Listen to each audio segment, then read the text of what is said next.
Baik, terima kasih sahabat keluarga muslim dimanapun Anda berada. Anda masih setia bersama kami dalam program acara Assalamualaikum Indonesia. Dan tadi kami telah membuka segmen pertama dengan segmen kabar untuk Anda. Dan segmen kali ini kita beralih kepada segmen teman ngobrol.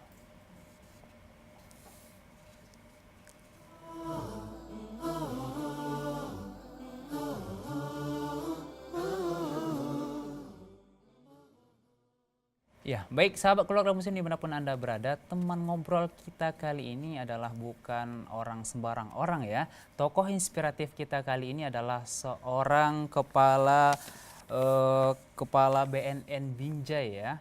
Beliau adalah Bapak AKBP Dr. Andos Haji Safwan Hayat ya, M.Hum.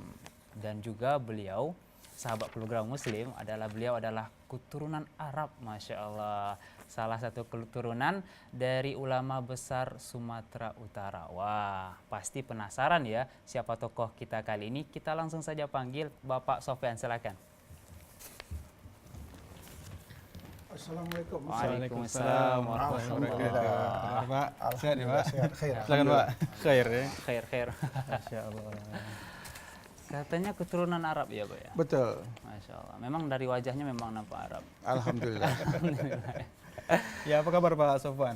Kabarnya untuk hari ini luar biasa. Luar biasa ya. Karena diundang oleh Salam TV. Masya Allah. Ini tadi dari Binjai atau dari mana? Saya dari rumah di Leda Sojono, kemudian ngantar anak ke Ses Kambing PTP, langsung ke Salam TV. Masya Allah. Sesuai janji. Oke, Masya Allah, luar biasa.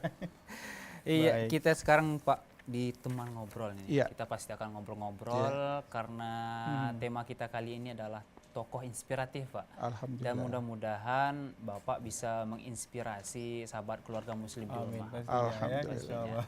Oke, sebelum berbicara banyak tentang Bapak nih Pak ya, Pak Safwan ya. Pasti pernah nggak Pak suatu hari mereview kembali kehidupan yang dulu nih Pak? Misalnya waktu kecil Ya. ada sebuah, ingat nggak? Dulu saya waktu kecil seperti ini, oh mungkin ini sebagai langkah saya berhasil sekarang. Pernah Iya. nggak, Pak? Kalau itu memang ada dan itu memang menjadi sebuah kenangan yang tak akan pernah bisa saya lupakan. Dan saya juga ingin mengingatkan para pemirsa yang saat ini nonton Salam TV di mana saja berada. Yang perlu diingat adalah jika kita ingin berbuat baik, jangan pernah berpikir satu kali. Namun jika kita ingin berbuat yang tidak baik, berpikirlah beribu-ribu kali. Kenangan yang pernah saya dapat itu waktu kecil, setiap saya pulang sekolah, SD itu, Iya. ada sebuah kewajiban saya di Masjid Arab, kalau sekarang namanya istilahnya itu sebenarnya Masjid Al-Musawa. Namun karena letaknya di Jalan Arab di belakang Kimia Farma dekat Kesawan, dikatakan dia Masjid Arab. Masjid Kenapa Arab, Masjid ya? Arab? Karena jalannya Jalan Arab. Iya, oke. Dan banyak orang-orang Arab yang tinggal di gitu. situ. Termasuk Bapak. Termasuk ya orang tua saya pun sempat tinggal di situ. Ah. Itu masjid adalah dari sebuah ruko biasa, toko biasa, tempat tinggal yang dijadikan masjid. Semakin hari itu masjid semakin berkembang. Iya. Tugas saya setiap hari Jumat itu memompa 2 bak harus penuh. Itu masih SD. SD. SD. Kelas SD. berapa kira-kira tuh Pak? Itu ukuran kelasnya sekitar kelas 2, kelas 3 itu. Masih kecil. Masih kecil. Kewajiban saya itu mompa untuk menuhin bak untuk orang ngambil air wudhu. Masya Allah. Masya Allah. Iya. Setiap saya ke masjid itu saya mendampingi Tuan Syekh Mahmud Khair, itu jid saya, kakek saya. Oke. Kemudian ada yang aneh itu, setiap pulang Oke. dari masjid selalu mengudek-udek tong sampah. Yang diambil adalah bekas-bekas kaleng cat, kemudian sendal-sendal yang rusak. Oke. Tujuannya? Tujuannya kaleng-kaleng cat itu dibersihkan, dijadi orang untuk nyeduh air, ngambil air wudhu. Kita belum keren dengan keran-keran dulu. Iya. Masih dengan kaleng-kaleng bekas cat. Sedangkan sendal-sendal yang rusak itu diperbaiki Iya. untuk orang menggunakan air wudhu. Masya Itu yang kita lakukan. Mungkin karena hal yang kecil ini yang pernah saya lakukan, tuahnya sekarang. Iya. Dan alhamdulillah saya merasakan itu. Di dalam kehidupan saya ini ada sebuah kekuatan komitmen saya, tidak ada yang tidak mungkin, tidak ada yang tidak bisa. Kalau pembawa acara tadi mengatakan, Ustadz mengatakan bahwasanya di dalam tubuh kita ini, dalam jiwa kita ini ada sebuah kekuatan yang kadang kita tidak tahu dan tidak merasakan. Karena selama ini nggak pernah kita gunakan, ya akhirnya kita tidak tahu apa kekuatan yang ada dalam tubuh kita ini. Ini hal yang luar biasa. Masya Allah. Jadi saya ingatkan kepada kita semua, pemirsa, penonton TV Salam hari ini, ingat di dalam tubuh kita itu mempunyai sebuah kekuatan yang luar biasa, yang jika kita menggunakannya itu, maka hidup kita akan sukses. Saya mengalami dengan kehidupan saya. Saya terlahir dari seorang anggota Polri, di dalam jiwa saya terbangun sebuah sifat yang betul-betul tidak pernah menyerah. Pantang mundur sebelum bertempur. Itu memang dari kecil? Dari kecil seperti itu. Memang udah terbentuk. Saya ada nggak satu pekerjaan yang mungkin Bapak waktu kecil, ini harus saya lakukan gitu? Betul, ada, selalu. Itu bahkan selalu. Memang tertanam dari kecil? Dari kecil yang seperti itu. Tidak Itu ada yang support tidak dari mungkin. orang tua atau lingkungan yang buat Bapak seperti itu? Termasuk dari lingkungan kali ya. Karena kita tinggal di jalan Masjid Gang Bengkok, sekarang ini Masjid Gang Bengkok itu ada masjid lama yang dibangun Chong Afi, itu dulu memang ada riwayatnya itu. Sempat orang dilarang sholat di situ. Oh gitu. Nah, kenapa? Karena pada saat itu Masjid Raja lagi dibangun, Masjid Raya. Begitu Masjid Raya siap, jemaahnya sedikit sekali. Jadi di stop di Masjid Gang Bengkok, berharap orang-orang di Masjid Gang Bengkok itu bisa sholat di Masjid Raya. Nah, kemudian ada sebuah isu yang ditebar keluar, tapi siapa pelakunya Allahu alam, kita tak tahu. Itu masjid yang bangun adalah orang Chinese, orang kafir. Kita tak boleh sholat di situ. Sempat ada isu yang seperti itu. Kemudian terjadi perdebatan, dipanggillah si Tuan Syekh Mahmud Khayat tadi. Karena Tuan Syekh mengatakan itu masjid sah untuk kita laksanakan sholat di situ. Sholat 5 waktu, sholat Jumat sah. Ya, ada isu-isu yang melarang itu adalah tidak benar. Akhirnya kumpul, terjadi dialog, terjadi pembicaraan. Pada saat itu ada kelompok besar daripada ulama-ulama kita yang bertentangan, yang mengatakan tidak boleh sholat di masjid yang dibangun oleh orang kafir. Itu terjadi perdebatan itu. Akhirnya Tuan Syekh Mahmud Hayat mengatakan pendapat tuan-tuan guru semua salah, itu tidak benar. Nah, kalau kita mau berbicara itu, saya mohon maaf. Tuan-tuan guru, ulama-ulama semua yang sudah haji, ini hajinya tidak ada yang sah satupun. Ribut, terjadi ribut, dialog. Ternyata kenapa hajinya tidak sah? Karena naik kapal yang dibuat oleh orang kafir. Baik. Akhirnya terjadi. Menarik sekali ya. Menarik sekali. Itu memang riwayatnya cukup besar itu kejadian. Baik, Niko, tadi sempat kita dengar dari Pak Sofwan bahwa masa kecil beliau memang luar biasa begitu ya. Dan ada tadi satu hal yang coba saya catat dan mungkin perlu kita catat sebenarnya sahabat muslim, bahwa segala sesuatu itu mungkin saja bisa terjadi sebenarnya Pak, kalau misalnya kita tidak ada yang tidak tidak ada mungkin, yang- tidak ada yang tidak bisa. Baik. Izin Allah Iya. semuanya akan terjadi. Baik, Pak Sofwan, ini memang menarik sekali kalau bicara dengan Pak Sofwan ya. Pak, kita ini coba untuk flashback kembali ke masa kecil Pak Sofwan. Tadi kita sudah bicara masalah pengalaman tadi yang luar biasa sekali. Tadi yang harus mumpabak di kelas 3 SD ya Iya, Pak. itu Kalau- kewajiban. Kewajiban ya. Baik, kita kalau bicara masalah hobi ketika dulu waktu kecil Pak Sofwan. Seingat Pak Sofwan, waktu kecil dulu hobinya apa sih? Hobinya dari kecil, setiap sebelum sekolah, pulang sekolah, mau ngaji, pulang ngaji, pasti main di sungai. Oh, di sungai. Di belakang rumah tuh persis Sungai Deli. Iya. Namun pada saat itu airnya cukup bersih, airnya cukup jernih. Nah, jadi saya besar-besar di Sungai Deli. Ya, itu sekitar tahun 70-an deh ya, Pak. Tahun 70-an. Dan di situ ada peristiwa juga yang namanya anak-anak mungkin pola pikirnya rendah. Jadi pada saat itu jujur aja saya belum bisa berenang. Saya belum pandai berenang.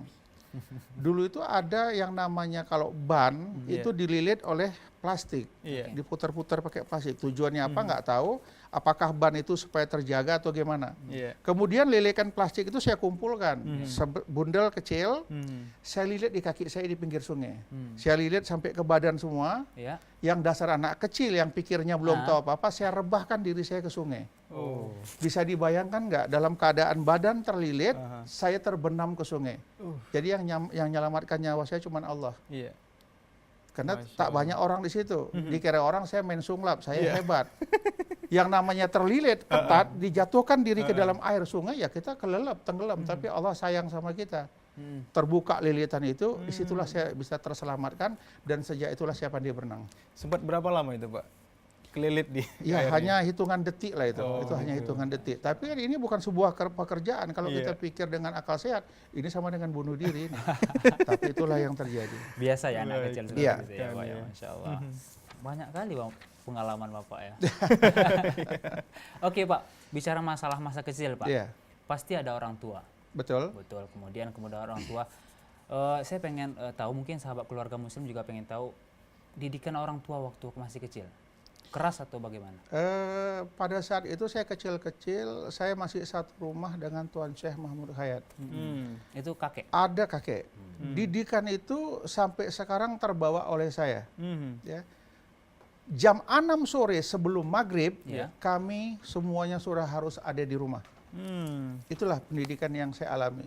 Oke. Nah, akhirnya terbawa dalam kehidupan saya.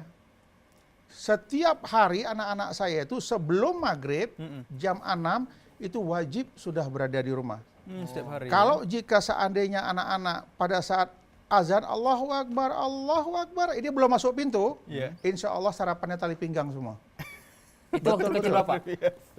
Saya pakai Sekarang? rotan dulu, zaman saya di rotan. Kalau anak-anak saya mainnya tali pinggang. Oke, oke. Semua saya mainkan tali pinggang, dan alhamdulillah menjelang dia SMP ke SMA, dan ini nggak perlu kita suruh lagi, sudah alami. Begitu mereka terlambat, mereka telepon, mereka minta maaf, bah mohon maaf bah kami lagi di tempat les, bah mohon maaf bah kami masih diangkot, dan itu mereka kabarin. Masya Allah. Nah, saya bersyukur sama Allah dengan cara didikan seperti itu, kita bukan kejam, tapi kita tegas. Kalau kejam penuh dengan kesewenang-wenangan. Betul. Oke. Namun kalau tegas sesuai dengan aturan main. Dan kita mukul tidak pernah menyakiti, hanya Iya. menakuti. Dan Iya. yang tadi itu adalah bekas didikan dari Tuan Guru. Betul. Kalau yang namanya Tuan Syekh Mahmud Hayat itu, dia posisinya sering duduk di tengah rumah, kita rumah panggung besar itu. Iya. Kerjanya dari pagi sampai pagi hanya mengaji saja. Mau ngaji saja. Kalau ada tamu, baru dia menjumpai tamu. Dan kami jarang masuk ke ruangan depan. Karena ruangan depan adalah tempat pembahasan kitab. Oh, Jadi kalau ada orang mau bertanya tentang masalah agama, Tuan Syekh itu dia punya perpustakaan. Perpustakaan bukunya luar biasa. Cukup banyak, ribuan buku. Jadi kalau ada orang hari Jumat itu mau jadi khatib, biasanya jam 9 pagi sudah kumpul di rumah. Mengambil referensi dari kitab-kitab yang ada. Iya, iya, iya. Dan itulah kebanggaan saya sampai saat ini, ya. Dan saya juga selalu berdoa dalam kehidupan saya, ya Allah ya Tuhanku, jadikanlah hidupku ini dapat bermanfaat bagi yang lainnya. Ya, amin. Amin. Itulah doa saya. Amin. Oh berarti Bapak lebih banyak hidup dengan kakek ketimbang dengan orang tua? Satu rumah sama kakek, satu satu rumah. rumah. Satu rumah. Oh, iya, iya. Iya. Kalau kakek meninggal tahun 74, dikuburkan di belakang Masjid Gang Bengkok. Ya. Berarti sempat berapa lama ketemu dengan kakeknya nih Pak Sofwan? Kakek sampai tahun 74 lah, umur saya kelahiran 63. Iya. Berarti Lebih kurang hanya umur belasan tahun aja. 11 tahun ya. Belasan tahun aja. Baik, luar biasa. Pantesan Tadi benar-benar pengalaman waktu kecil sudah Riko ya. Kemudian hobi juga sudah. Tadi hobinya berenang ya. Saya kira bisa berenang. Baik, mungkin satu lagi yang mesti kita tanya juga ke Pak Sofwan tadi. Ini seputar pendidikan Pak waktu kecil dulu. Apakah kalau dulu kan saya pernah dengar ada sekolah rakyat segala macam. Apakah Pak Sofwan Kalau saya pendidikan itu SD di Kalsa, SMP di Kalsa Kampung Keling, dan alhamdulillah sekarang sekolah itu udah nggak ada lagi. Sudah tutup karena itu yayasan, mereka ada pertikaian keluarga, akhirnya sekolah mereka tutup. Oh gitu. Kemudian SMA, alhamdulillah saya masuk di SMA Negeri 1 Medan. Kuliah di Universitas Medan Area, kemudian ngambil S2 di USU, mengajar di Medan Area. Masya Allah. Dari dosen juga. Dan saya aktif menulis di koran analisa, harian analisa. Itu yang saya lakukan. Oke, baik. Di waktu kecil itu Pak, tahun 70-an ya? Ya. Itu kalau ekonomi carut marut atau seperti biasa? Eh, Maksudnya itu berdampak nggak ke pendidikan? Kalau alhamdulillah pendidikan ya, saya tidak pernah merasa bermasalah, terganggu, karena orang tua saya panggil abah itu ya. Iya, ya.